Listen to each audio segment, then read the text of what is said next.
بسم اللہ الرحمن الرحیم۔ السلام علیکم ورحمۃ اللہ وبرکاتہ۔ اللہم صلی علی محمد و علی آل محمد۔ آج کی اس ویڈیو میں ہم سیدنا علی رضی اللہ عنہ کی زندگی دیکھیں گے احادیث کے آئینے میں۔ حسب و نسب اور خاندان کے اعتبار سے دیکھا جائے تو حسنین کریمین رضی اللہ عنہما تمام صحابہ کرام رضی اللہ عنہم سے بلند تر دکھائی دیتے ہیں، بلکہ ان سے بہتر حسب و نسب کسی کا دکھائی ہی نہیں دیتا۔ ان کے نانا اللہ کے رسول صلی اللہ علیہ وسلم اور ان کی نانی سیدہ ختیجہ بنت خویلد رضی اللہ عنہا ہیں۔ ان کی والدہ فاطمہ بنت رسول اللہ صلی اللہ علیہ وسلم اور ان کے والد علی بن ابی طالب ہیں۔ ان کے چچا جعفر بن ابی طالب اور ان کی پھپھی ام ہانی بنت ابی طالب ہے۔ ان کے ماموں قاسم بن رسول اللہ اور ان کی خالہ رسول اللہ صلی اللہ علیہ وسلم کی بیٹیاں زینب، رقیہ اور ام کلثوم رضی اللہ عنہن ہیں۔ اور کتنی ہی ایسی حدیث ہیں جن میں رسول اللہ صلی اللہ علیہ وسلم نے خاندان کی ان شخصیات سے والہانہ محبت کا اظہار کیا۔ حسنین کریمین رضی اللہ عنہما تو نبی صلی اللہ علیہ وسلم کی آنکھوں کا نور تھے۔ خانوادہ حسین بھی نبی صلی اللہ علیہ وسلم کی محبتوں کا مرکز تھا۔ اس ویڈیو میں ہم سیدنا حسین رضی اللہ عنہ کے والد ماجد سیدنا علی بن ابی طالب رضی اللہ عنہ کے بارے میں گفتگو کریں گے۔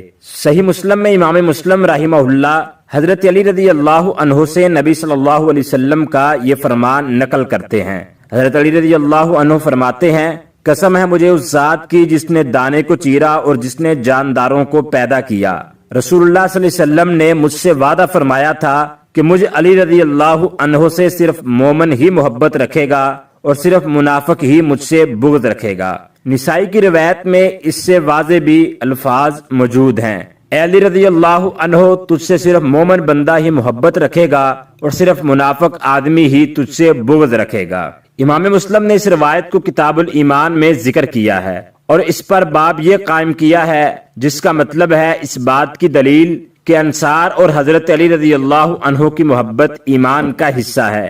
اسی طرح امام نسائی نے بھی اسے کتاب الایمان میں ذکر کرنے کے بعد اس پر باب قائم کیا ہے۔ علامت الایمان یعنی حضرت علی رضی اللہ عنہ سے محبت ایمان کی علامت ہے۔ گویا منافق کی نشانیوں میں سے ایک نشانی یہ بھی ہے کہ وہ حضرت علی رضی اللہ عنہ سے بغض رکھتا ہے۔ رسول اللہ صلی اللہ علیہ وسلم کی حسنین کے باپ علی سے محبت کا یہ عالم ہے کہ ان کے وجود اور شخصیت کو ایمان کا حصہ بنا دیا ہے، بلکہ مومن اور منافق کی پہچان میں ایک معیار قرار دے دیا ہے کہ جو سیدنا علی رضی اللہ عنہ سے محبت رکھتا ہے وہ مومن ہے اور جو ان سے بغض رکھتا ہے وہ منافق ہے۔ امام بخاری رحمہ اللہ حضرت سلمہ بن اکوع رضی اللہ عنہ کے حوالے سے جنگ خیبر کے بارے میں نقل کرتے ہیں کہ خیبر کی رات رسول اللہ صلی اللہ علیہ وسلم نے فرمایا، کل صبح میں جھنڈا ایک ایسے شخص کو دوں گا یا سرداری کا جھنڈا ایک ایسا شخص سنبھالے گا جس سے اللہ اور اس کے رسول محبت کرتے ہیں، یا یوں فرمایا کہ وہ اللہ اور اس کے رسول کے ساتھ محبت کرتا ہے، اللہ اس کے ہاتھ سے خیبر کو فتح کروا دے گا۔ راوی کہتا ہے کہ ہم لوگوں کو امید نہ تھی کہ علی رضی اللہ عنہ آ جائیں گے۔ صبح لوگوں نے کہا یہ حضرت علی رضی اللہ عنہ ہیں۔ رسول اللہ صلی اللہ علیہ وسلم نے انہیں جھنڈا دیا اور اللہ نے ان کے ہاتھ پر خیبر فتح کروا دیا۔ اس روایت میں رسول اللہ صلی اللہ علیہ وسلم کا یہ فرمانا اللہ اور اس کا رسول اس سے محبت کرتے ہیں، اس بات کی روشن دلیل ہے کہ سیدنا علی رضی اللہ عنہ اللہ تعالی اور اس کے رسول صلی اللہ علیہ وسلم کے محبوب ہیں۔ نبی صلی اللہ علیہ وسلم اور اللہ تعالی حضرت علی رضی اللہ عنہ سے محبت رکھتے ہیں، تو ایک مومن کی محبت اس سے یہ تقاضا کرتی ہے کہ وہ سیدنا علی رضی اللہ عنہ سے محبت رکھے، اس لیے کہ حضرت علی رضی اللہ عنہ رسول اللہ صلی اللہ علیہ وسلم کے محبوب ہیں۔ رسول اللہ صلی اللہ علیہ وسلم کو سیدنا علی رضی اللہ عنہ سے اس قدر محبت ہے کہ حضرت علی رضی اللہ عنہ کو ایک موقع پر اپنے جسم کا ٹکڑا قرار دیا۔ امام ترمذی رحمہ اللہ حضرت حبشی بن جنادہ کے حوالے سے نقل کرتے ہیں، رسول اللہ صلی اللہ علیہ وسلم نے فرمایا، علی رضی اللہ عنہ مجھ سے ہیں اور میں علی سے ہوں۔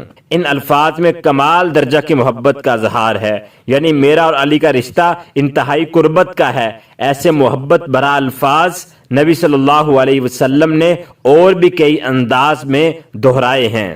یہ حدیث کئی ایک صحابہ رضی اللہ عنہم سے مروی ہے کہ آپ نے فرمایا جس کا میں دوست ہوں علی رضی اللہ عنہ بھی اس کا دوست ہے، اے اللہ جو علی رضی اللہ عنہ سے دوستی لگائے تو بھی اسے دوست بنا، اور جو اس سے دشمنی رکھے تو بھی اس سے دشمنی رکھ۔ اس حدیث میں بھی نبی صلی اللہ علیہ وسلم نے حضرت علی رضی اللہ عنہ سے محبت کرنے کی ترغیب دی ہے، اور ایک طرف تو اسے اپنا دوست قرار دیا اور دوسری طرف رب تعالی کی دوستی اور دشمنی کو بھی سیدنا علی رضی اللہ عنہ کی دوستی اور دشمنی سے ملا دیا کہ علی رضی اللہ عنہ سے بغض رکھنے والا کبھی یہ توقع نہ کرے کہ اللہ تعالی اس سے محبت کرتا ہے۔ جس دل میں حضرت علی رضی اللہ عنہ کی دشمنی ہو اس میں اللہ اور اس کے رسول صلی اللہ علیہ وسلم کی دوستی داخل نہیں ہو سکتی۔ اور رسول اللہ صلی اللہ علیہ وسلم کا دعائیہ انداز میں کہنا جو علی رضی اللہ عنہ سے دشمنی رکھے تو بھی اس سے دشمنی رکھ،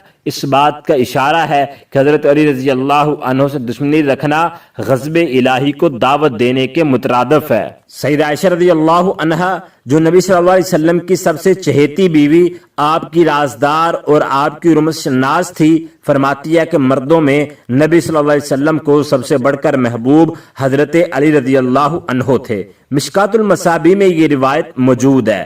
حضرت جبیر بن عمیر رضی اللہ عنہ بیان کرتے ہیں کہ میں اپنی پھوپھی کے ساتھ عائشہ رضی اللہ عنہا کے پاس گیا اور میں نے ان سے دریافت کیا کہ لوگوں میں رسول اللہ صلی اللہ علیہ وسلم کو کون زیادہ محبوب تھا، تو انہوں نے فرمایا فاطمہ رضی اللہ عنہا۔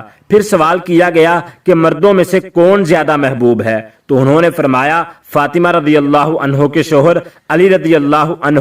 میری دانست کے مطابق اس کی وجہ یہ ہے کہ وہ کثرت کے ساتھ روزے رکھتے اور قیام کرتے تھے۔ حضرت سعد بن ابی وقاص رضی اللہ عنہ سے مروی ہے رسول اللہ صلی اللہ علیہ وسلم نے علی بن ابی طالب رضی اللہ عنہ کو غزوہ تبوک میں اپنا جانشین مقرر فرمایا تو انہوں نے عرض کیا اے اللہ کے رسول صلی اللہ علیہ وسلم، آپ مجھے عورتوں اور بچوں میں خلیفہ بنا رہے ہیں۔ آپ نے فرمایا کہ آپ اس بات پر راضی نہیں کہ آپ میرے لیے اس طرح بن جائے جس طرح ہارون علیہ السلام موسیٰ علیہ السلام کے قائم مقام تھے، مگر یہ کہ میرے بعد کوئی نبی نہیں ہوگا۔ حضرت ام عطیہ رضی اللہ عنہا بیان کرتی ہیں کہ نبی صلی اللہ علیہ وسلم نے ایک لشکر بھیجا، اس میں حضرت علی رضی اللہ عنہ بھی تھے۔ نبی صلی اللہ علیہ وسلم علی رضی اللہ عنہ کے بارے میں متفکر ہوئے اور آپ اس کیفیت میں تھے کہ آپ ہاتھ اٹھا کر دعا کر رہے تھے اے اللہ مجھے اس وقت تک موت نہ دینا جب تک کہ تو نہ دکھا دے مجھ کو علی رضی اللہ عنہ کو۔ یہ بالکل وہی انداز ہے جو ایک باپ کا اپنی اولاد کے لیے ہوتا ہے کہ جب اولاد آنکھوں کے سامنے نہ ہو تو وہ بے چین ہوتا ہے، اس کی سلامتی کے لیے رب سے دعائیں مانگتا ہے، اس لیے کہ باپ کے دل میں بیٹے کی حقیقی محبت ہوتی ہے۔ یہ وہ محبت ہے جسے سچی محبت کہتے ہیں۔ نبی صلی اللہ علیہ وسلم کے اسی انداز میں دعا مانگنے اور علی رضی اللہ عنہ کے انتظار کرنے سے پتہ چلتا ہے کہ آپ کو حسنین کریمین کے والد علی رضی اللہ عنہ سے ایسی ہی محبت تھی جیسے باپ کو اپنی اولاد سے ہوتی ہے۔ حضرت عمران بن حسین رضی اللہ عنہ بیان کرتے ہیں کہ رسول اللہ صلی اللہ علیہ وسلم نے ایک لشکر روانہ کیا اور علی بن ابی طالب رضی اللہ عنہ کو اس پر عامل مقرر کیا۔ حضرت علی رضی اللہ عنہ نے مال غنیمت میں سے ایک لونڈی لے لی، لوگوں نے اسے برا جانا اور 4 صحابیوں نے اقرار کیا کہ وہ ملاقات کے وقت نبی صلی اللہ علیہ وسلم کو اس کی خبر کریں گے، اور مسلمانوں کی عادت تھی کہ جب سفر سے آتے تو سب سے پہلے نبی صلی اللہ علیہ وسلم کی بارگاہ میں حاضر ہوتے، سلام کرتے، پھر گھر جاتے۔ غرض جب لشکر لوٹ کر آیا اور نبی صلی اللہ علیہ وسلم کی خدمت میں لوگ حاضر ہوئے تو ان 4 آدمیوں میں سے ایک کھڑا ہوا اور عرض کیا یا رسول اللہ دیکھیے حضرت علی رضی اللہ عنہ نے یہ کیا کیا۔ آپ نے منہ پھیر لیا، پھر دوسرا کھڑا ہوا اور وہی کھا، اور تیسرا اور چوتھا آپ نے سب سے منہ پھیر لیا۔ راوی کہتا ہے نبی صلی اللہ علیہ وسلم کے چہرہ مبارک سے غصہ دکھائی دیتا تھا اور آپ نے 3 بار فرمایا تم علی سے کیا چاہتے ہو؟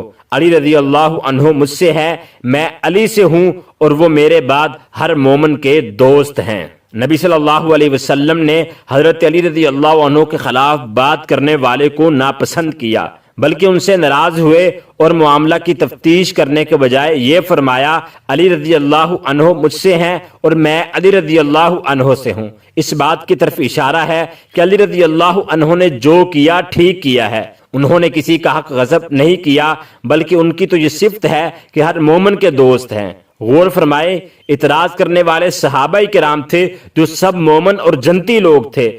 نبی صلی اللہ علیہ وسلم کو ان کا معمولی سا اعتراض کرنا بھی پسند نہیں آیا اور آپ نے اس پر ناگواری کا اظہار کیا۔ اور اگر کوئی عام بندہ سیدنا علی رضی اللہ عنہ پر اعتراض کرے، ان کے مقام و مرتبہ پر انگلی اٹھائے، کیا وہ نبی صلی اللہ علیہ وسلم کے غضب اور ناراضگی کا مستحق قرار نہیں پائے گا؟ آج تنقید کا پہلو اس وقت نکلتا ہے جب ایک صحابی کا مقابلہ دوسرے صحابی سے کروایا جائے، حالانکہ تمام صحابہ رضی اللہ عنہم چمنستان رسالت کے مہکتے پھول ہیں۔ ہر پھول کی الگ خوشبو ہے۔ زبان نبوت سے مناقب صحابہ پر جو ارشادات صادر ہوئے وہ فضیلت میں اس قدر ہیں کہ انہیں بیان کر دینا ہی کافی ہے۔ ایک صحابی کو دوسرے صحابی پر ترجیح دینے کے لیے دلائل ڈھونڈنا، پھر ان دلائل کی جوڑ توڑ سے ایک دوسرے پر فوقیت ثابت کرنا، یقیناً اس میں اس بات کا احتمال ہے کہ احتیاط کا دامن ہاتھ سے چھوٹ جائے اور کسی کی تنقید سے اپنا نامہ اعمال سیاہ ہو جائے۔